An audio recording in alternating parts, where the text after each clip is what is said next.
it's your girl Bev, and today I'm going to tell you guys what I've learned so far as a nurse. Now, this is not going to be more of like a skill video. I don't know if I ever do a video about skills, but who knows.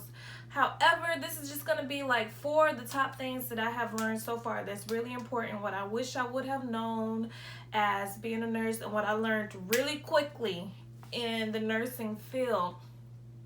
Now, this is something that I feel is very beneficial to new nurses or graduate nurses or nurses that are just about to graduate. Now, I am an LPN. However, I feel like these tips can be for RNs as well. So, without further ado, I'm going to go ahead and jump right into it. You can tell I watch YouTube videos. But anyways, all right. Tip number 1. Numero uno, the most important thing is CYOA. Now, I used to hear this a lot in LPN school. My teachers used to always be like, CYOA, CYOA. Make sure you document. And CYOA stands for cover your own ass. Now, I'm going to take this a little bit further than just document, because we all know if you're a nurse, if you didn't document it, it wasn't done. So that should be a no-brainer, should be beat into your head. However, what they might not stress, that I feel like they should stress a lot, is knowing your scope. And especially for an LPN, because there are RNs, so we're both nurses, a licensed practical nurse and then a registered nurse. You need to know the difference between the two. And when you work in these facilities, or when you work at these hospitals or these doctor's offices, sometimes those lines get a little bit blurred. It's a lot of gray area in nursing. So I feel like it is important for you, sis, to know your scope of practice. Not me, being Beverly Hills, you know, the woman that I am, I keep my scope of practice with me, honey. And it's easy to find. It's not hidden. I'm in the state of Florida, so I just went to the Florida Board of Nursing, clicked on scope of practice, and they have it all printed out for me. I keep this printed and in my work bag when I go. It goes everywhere with me when I go to work. Now, I do a lot of agency work and I work in a facility, so I always have my scope of practice with me. So when things get a little fishy and get a little suspect and I'm not sure if I'm allowed to do these things, I just refer back to my scope of practice. And if it's not in my scope, I don't do it, sis. You want to know why? Because the only person that's going to get a little bit of act right out of me, first name is Board of, last name is Nursing. Florida Board of Nursing is who's going to get me right together. Because I've heard it time and time again, ignorance is not an excuse. So you can't go up there telling those people that you didn't know. So I'm going to do you all a favor and read it for you. Practice of practical nursing means the performance of selected acts, including the administration of treatments and medication and the care of the ill, injured, or infirm, the promotion of wellness, maintenance of health, and prevention of illnesses of others under the direction of a registered nurse, a licensed physician, a licensed osteopathic physician, a licensed podiatric physician, or a licensed dentist, and the teaching of general principles of health and wellness to the public and to students other than nursing students. A practical nurse is responsible and accountable for making decisions that are based upon the individual's education, preparation, and experience in nursing. All in all, at the end of the day, if you ever get in trouble or you get deposed, you'll be in front of the Board of Nursing or the judge, and they're going to ask, was that in your scope of practice? So you need to know your scope of practice. Number 2, and that is know when to say no.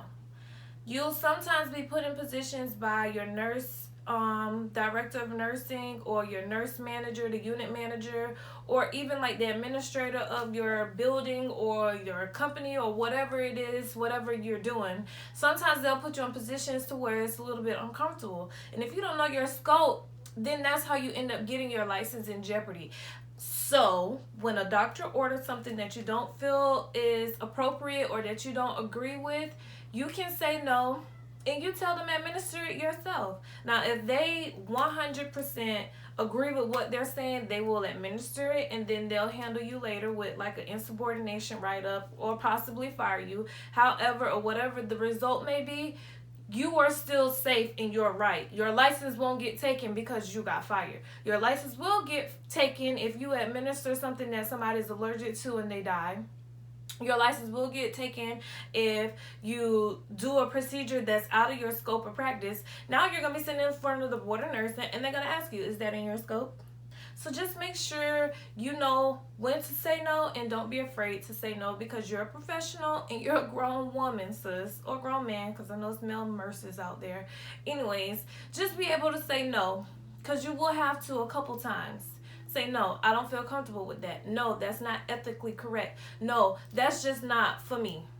You can do it because that's your license, but when it comes to me and my license, we ain't doing it. Which leads me to tip number 3. Know your worth. And I say this because sometimes they will dog you out. As a nurse, you get put in so many terrible positions. They will dog you out. And they will make you feel like you need them. And me, I have worked skilled nursing facilities. I've worked in the emergency department. I've worked in like a doctor's office type setting. I've ran immunization clinics with the Department of Health. Honey, you can't dog me. You want to know why? Because I know my ish and I know how to network, honey. When they tell you it's not who you know, it's what you know, that is true. I have references and I have credentials, babe. So know your worth. So when you get put in positions that you know aren't right, or when you can foresee that things are about to get a little rough, you can jump ship. Like, you can tell them, bruh, I don't need your job.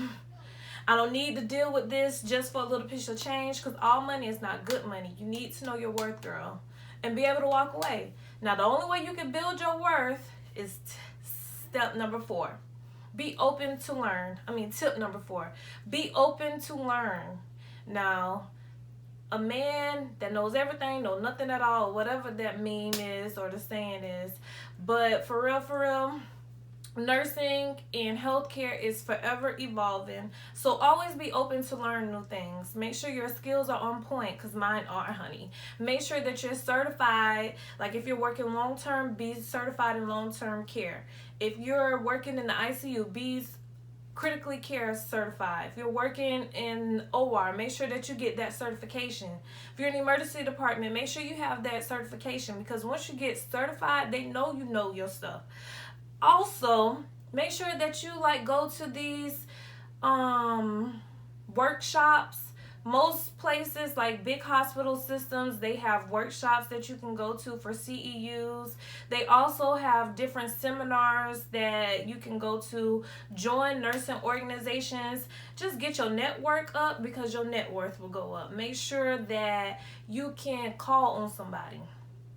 Have a nursing friend, a respiratory friend, a radiology friend, so that when you're in a bind, that you can call them.